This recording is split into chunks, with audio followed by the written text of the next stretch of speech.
At 2 in the morning, I woke up to the sound of whispers in my bedroom. When I looked through the doorway, I saw my caregiver and her boyfriend crouched by my safe, pulling out my jewelry box. Then I heard him whisper, "Once we get the jewelry, we'll finish her off and make it look like an accident." My blood ran cold. I didn't make a sound. I backed into the hallway, grabbed my phone, and silently dialed 911. But before the police arrived, I locked them inside my bedroom, and what they heard next made them beg me to open the door. Before I tell you what happened that night, make sure to subscribe to my channel and tell me in the comments where you're watching from.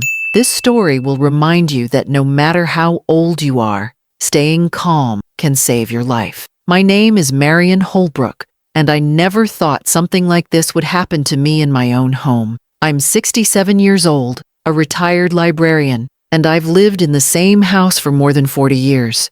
After my husband passed away, the house became quiet, too quiet. My son, Mark, lives in another state, and after I had hip surgery last year, he insisted I hire someone to help around the house. That's how I met Tina Morales.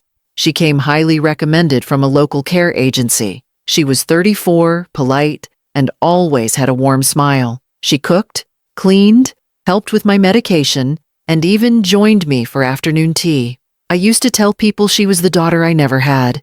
In the beginning, she felt like family, but over time, small things started to bother me. I'd notice a few dollars missing from my wallet or jewelry placed in different spots than I remembered. Once, I found my bedroom door slightly open after I was sure I had closed it.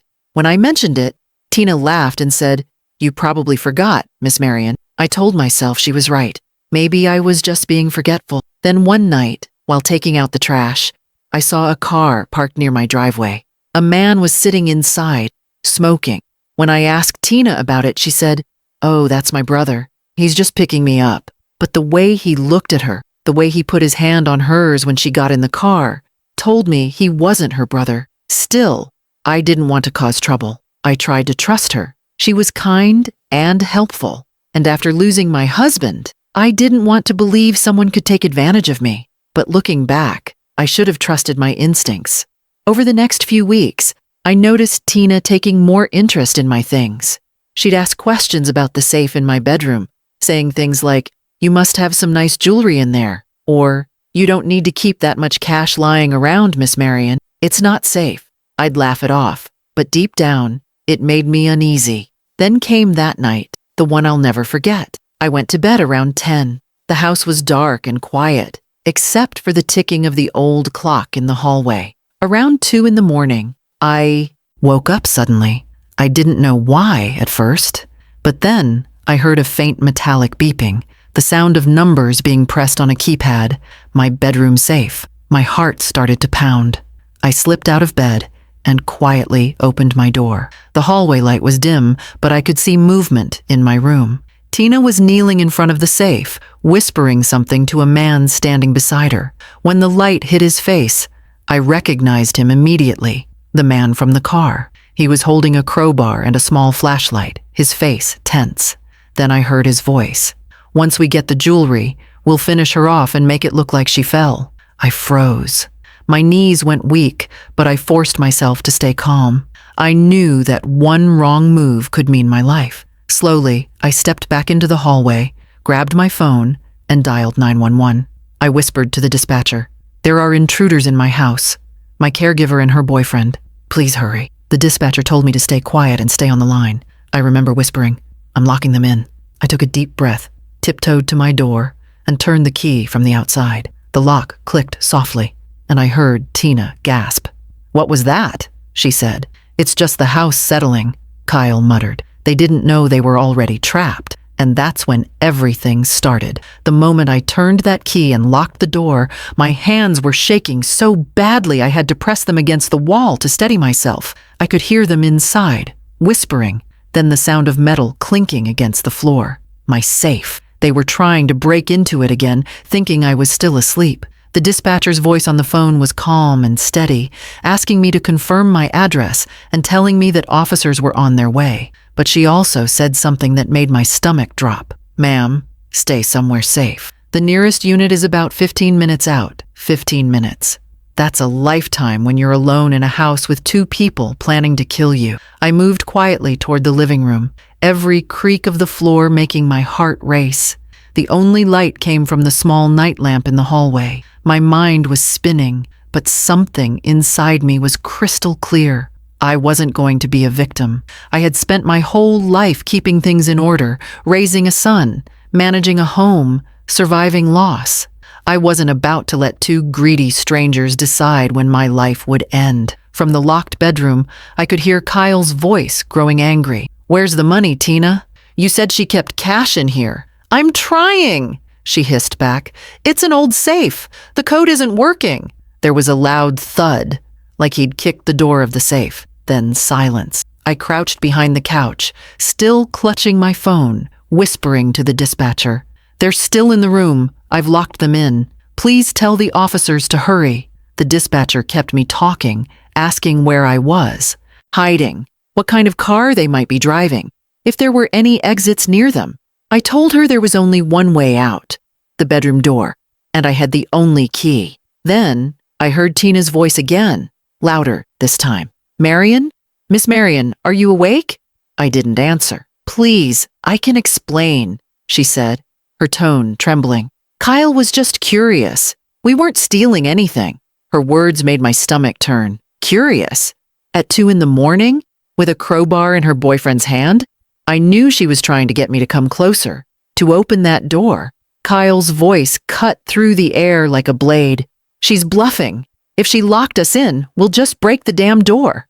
I heard the sound of wood splintering. They were trying to kick it open. The fear that had been sitting in my chest suddenly turned into something sharper, adrenaline. I knew if they got out before the police arrived, I was finished. Then I remembered something that might buy me time. Years ago, my husband had installed a set of old iron security locks on the hallway doors, a feature we never used, but never removed. I ran to the panel near the staircase and turned the latch, sealing the hallway that led to my bedroom. That meant even if they broke the door down, they wouldn't be able to reach me. "Good thinking," the dispatcher said quietly when I told her. "You're doing great. Stay calm. They're almost there. Almost there." I clung to those words. Inside the bedroom, the banging grew louder. Kyle was shouting curses, threatening to kill me. Tina was crying now. "Please, Kyle, stop. She called the police. We have to go." I could hear her pacing, the sound of drawers opening, things being thrown around. Then, suddenly, it went silent again. That silence was worse than the noise. It meant they were thinking, planning. I turned off the hallway light and stood by the corner, waiting, listening. I could hear my heart pounding in my ears. And then I heard something that sent chills down my spine. The faint sound of the bedroom window creaking open. They were trying to escape. I whispered into the phone. "They're opening the window. They're going to run." The dispatcher replied quickly. "Officers are 2 blocks away. Stay where you are. Don't move." But I couldn't help it. I peeked through the blinds facing the backyard. There it was. The beam of a flashlight moving near the window. Kyle's head popped out first, scanning the yard. I froze, holding my breath. If he saw me, it would all be over. Then, in the distance, I heard it. The faint wail of sirens. It was the most beautiful sound I'd ever heard. The police were close. I stepped back, gripping the phone tightly. Inside the room, Kyle shouted, "She called the cops. We gotta get out of here." But there was nowhere to go. The backyard was fenced, the hallway locked, and the only door they had was sealed from the outside. I could hear them panicking. Now, Tina was crying uncontrollably. Kyle was yelling at her to shut up. Every sound from inside that room felt like a drumbeat counting down to their capture. Then, the sirens grew louder. Red and blue lights flashed across my front windows. I felt my knees go weak with relief. I told the dispatcher, "They're here," and that's when I realized the police were seconds away, but I still had the key. I was the one in control now. The flashing red and blue lights from the police cars spread across my living room walls, and I finally let myself breathe. For the first time in 20 minutes, I felt safe. At least, I wanted to feel safe, but I wasn't out of danger yet. Kyle and Tina were still locked inside my bedroom, and I could still hear them moving. The dispatcher told me to stay put until the officers reached the door, but my heart was racing too fast to sit still. Through the phone, I could hear her calm voice saying, "Ma'am, the officers are outside. They're coming in now. Don't open the door for anyone else." I peeked through the window and saw 2 police officers moving quietly toward my porch, flashlights drawn, their shadows crossing the front lawn. I wanted to run and meet them, but I didn't want to make any noise that would alert the 2 people still trapped in my room. Inside, I could hear chaos. Kyle's voice was sharp and angry, echoing through the door. "We're not going to jail for this. Help me push this damn thing open." Tina's voice was shaking. "Kyle, stop! The cops are outside. Just stop!" But he didn't stop. I could hear the thudding again, his foot slamming against the door, the sound of wood cracking under the force. The door wouldn't last long. I had to act fast. I whispered to the dispatcher, "They're trying to break the door. If they get out, they'll hurt me." She told me the officers were seconds away and to hold tight, but I could tell by the sound of the wood splitting that I didn't have seconds. The lock was bending under the pressure. I grabbed the heavy metal walking stick I kept by the couch, something my husband had given me years ago after I hurt my knee. It wasn't much, but it made me feel less helpless. I positioned myself behind the wall leading to the hallway, where I'd have a clear view if they managed to break through. My hands were trembling, but my mind was clear. Then I heard it. The splintering crack of the door giving way. Kyle shouted, "We're getting out!" The hallway light flicked on. His shadow stretched across the floor, long and distorted. I gripped the walking stick tighter and whispered into the phone. They broke it. Before I could move, a loud voice boomed through the front door. "Police! This is the sheriff's department! Step away from the room and get down on the floor!" The timing couldn't have been better. Kyle froze. I could hear the confusion in his voice. "They're already inside?" Tina started sobbing. "Kyle, please, we have to give up. We're done." I stayed hidden in the hallway as I heard the officers moving quickly through the house. The pounding of boots, the shouted commands, the sound of metal hitting wood as the door was forced open completely. "Hands in the air! Drop the crowbar!" one officer yelled. Kyle's voice turned desperate. "She set us up. This old woman set us up." The officer shouted again. "On the ground now." There was a moment of chaos, shouting, a crash, then silence. When the noise finally stopped, I peeked out from the corner. I saw 2 officers holding Kyle face down on the floor, handcuffing him, while Tina sat slumped against the wall, crying into her hands. One of the officers, a man with short brown hair, noticed me standing there shaking. He quickly approached. "Ma'am, are you okay?" I nodded, though I wasn't sure I believed it myself. I'm fine. I locked them in there. They were trying to rob me." He gave a small, almost impressed smile. "You did the right thing, ma'am. You kept yourself alive. You saved your own life tonight." They led Kyle and Tina out of the house in handcuffs. As they passed me, Kyle glared, his eyes full of hate. "You'll regret this," he muttered, but I didn't flinch. I looked him straight in the eye and said quietly, "I already don't." When the door closed behind them, I finally felt my knees give out. I sank into the nearest chair and pressed my hands to my face. The adrenaline was wearing off, and the reality of what had just happened hit me all at once. I could have died that night if I hadn't woken up, if I hadn't stayed calm, if I hadn't trusted my instincts. Officer Reeves, the one who had spoken to me, came over and set a hand on my shoulder. "You were incredibly brave, Mrs. Holbrook. Most people panic in situations like this. You kept your head. That's the reason you're still here." I nodded slowly, still trying to catch my breath. "I wasn't brave," I said softly. "I was terrified, but I wasn't ready to die in my own home." He smiled kindly. "That's what makes it brave." The officers stayed for nearly an hour, taking statements and photographs of the damaged room. They told me I'd done everything right, calling 911 immediately, locking them in, staying on the phone. It was strange hearing words like smart and heroic used to describe me. I never thought I'd be the kind of person to fight back. But that night, I realized something. You don't know how strong you are until you're forced to be. When they finally left, the house was quiet again. I stood in the doorway, looking out at the flashing lights fading down the street. I should have felt relief, but all I could think about was how close I'd come to never seeing another sunrise. Still, as I turned back inside, I felt something new, something steady. I wasn't just a scared woman anymore. I had taken my power back. That night, after the police left, I barely slept. The house felt both too quiet and too loud at the same time. Every sound, the creak of a floorboard, the hum of the refrigerator, made me flinch. I kept thinking about how close I had come to dying. If I hadn't woken up when I did, if I hadn't stayed calm enough to lock them in, I might have been the next morning's headline. When the sun finally came up, I sat by the window holding a cup of tea, watching the light crawl across my yard. The safe was still open, the door to my room broken, but I didn't feel defeated. I felt alert. A part of me was still on edge, waiting for something to happen. I didn't realize then that the story wasn't finished yet. Around 9 in the morning, there was a knock at the door. When I opened it, it was Officer Reeves, the same man who had helped arrest Kyle and Tina just hours earlier. He was holding a small notebook and gave me a polite smile. "Morning, Mrs. Holbrook. Mind if I come in?" I let him in, and we sat at the kitchen table. He flipped open his notebook and said, "We've been interviewing the suspects since early morning. I think you're going to want to hear what we found." My hands tightened around my teacup. "What did they say?" He took a deep breath. "At first, they tried to tell us it was all a misunderstanding.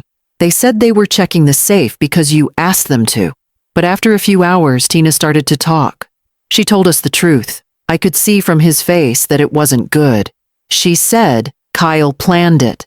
He told her you were old and alone, that you wouldn't fight back. He found out you kept cash and jewelry in that safe from one of your neighbors. Apparently, he bragged that you were an easy target." "Who?" I asked quietly. "Which neighbor?" Reeves hesitated. "A man named Harold Cross. Said he did some handyman work here a few months back." I felt my stomach twist. Harold had helped fix my back gate after a storm. He was friendly, always smiled when he saw me outside. I even gave him cookies once for helping me with my groceries. To think that he might have been the one who told them about my safe, it felt like another punch to the chest. Reeves continued, "We brought him in this morning too. He's already admitted to giving Kyle information. He says he thought Kyle was going to rob you when you weren't home, not hurt you, but he's still facing charges." I sat there quietly, letting it sink in. Betrayal on betrayal.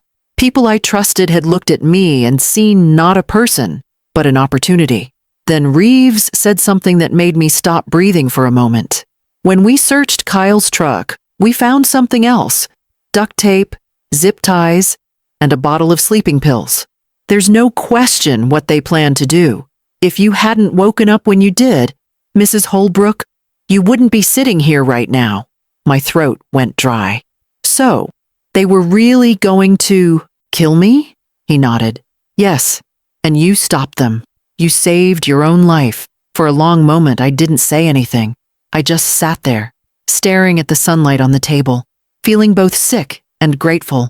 The fear I'd felt that night wasn't just in my imagination. It was real, justified, and it had nearly cost me everything. Reeves reached into his pocket and handed me a small flash drive. "This has the recording from your 911 call," he said. "You might not want to listen to it, but it helped seal the case. Your calmness, the way you described everything, it gave us everything we needed to respond fast and build solid evidence." I took the flash drive, my hand shaking slightly. "I wasn't calm," I said softly. "I was terrified." He smiled kindly. "That's what makes it even more impressive." When he left, I locked the door and stood there for a long time.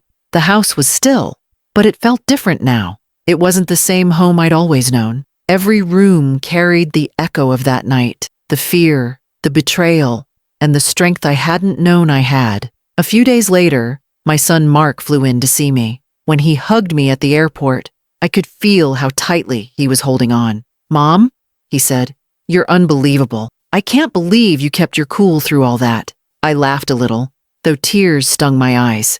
"It wasn't cool, Mark. It was survival." He helped me install new locks, new security cameras, even a motion sensor system. He wanted me to sell the house and move in with him, but I refused. I told him, if I leave now, then they win. I love this house. It's mine. I built my life here, and I won't let fear take that from me. For the first time, I saw him smile with pride instead of worry. You're tougher than anyone I know, he said. Later that evening, when the house was quiet again, I stood in the hallway outside my bedroom, the same hallway where I'd stood that night.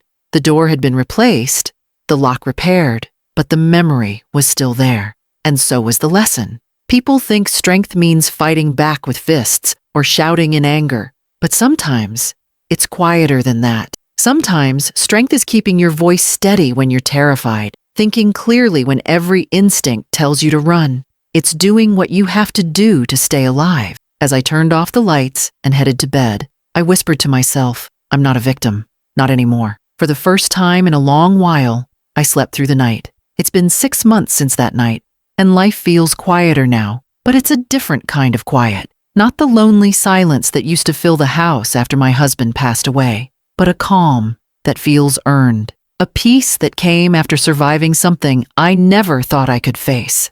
For a long time after the incident, I couldn't sleep without checking the locks 3 or 4 times. I'd jump every time the floor creaked or the phone rang late. The fear didn't disappear overnight. It came back in small ways, like when I caught my reflection in the mirror and remembered standing in that hallway, frozen, holding my phone and hearing those awful words, "We'll finish her off." But over time, that fear started to fade, replaced by something stronger. I started therapy, something I'd never done before. My therapist told me, you don't have to forget what happened to move forward, Marion. You just have to reclaim your story. That stuck with me. I didn't want to spend the rest of my life being afraid of my own home, so I made a choice. Instead of avoiding the memories, I would confront them. I began volunteering with a local senior safety group that helps older adults learn about scams, home safety, and personal defense. The first time I told my story to the group, my hands were shaking. I thought they'd look at me like a victim, but they didn't. They looked at me with admiration. One woman said, "You didn't just survive. You fought smart." That was the first time I realized that surviving doesn't always mean overpowering someone. Sometimes it means staying calm, thinking fast, and using your fear to keep yourself alive. Officer Reeves still checks on me once in a while. He helped me install better locks, a security system, and outdoor cameras. But he also taught me something even more valuable. He said, "What you did that night wasn't luck, Marion. It was instinct, and you trusted it. Most people second-guess themselves when they're scared. You didn't." Those words gave me back my confidence.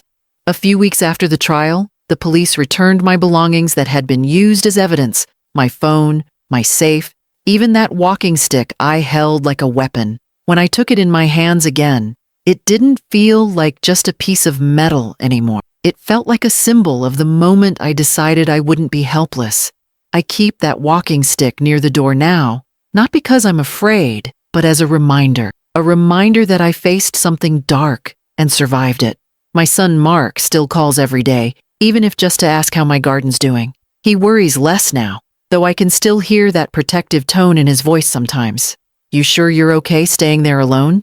he'll ask, and I always answer, "I'm more than okay. I'm home." Because that's what this house is again, home. Not a place where something terrible happened, but the place where I took my power back. Last month, I even invited a new caregiver into my life. Her name is Rose, a kind woman in her 50s who came through the same agency. But this time, I did things differently. I ran background checks, talked to her previous employers, and set up clear boundaries from day one. Trust, I learned, doesn't have to be blind. It can be earned, slowly, carefully, and with open eyes.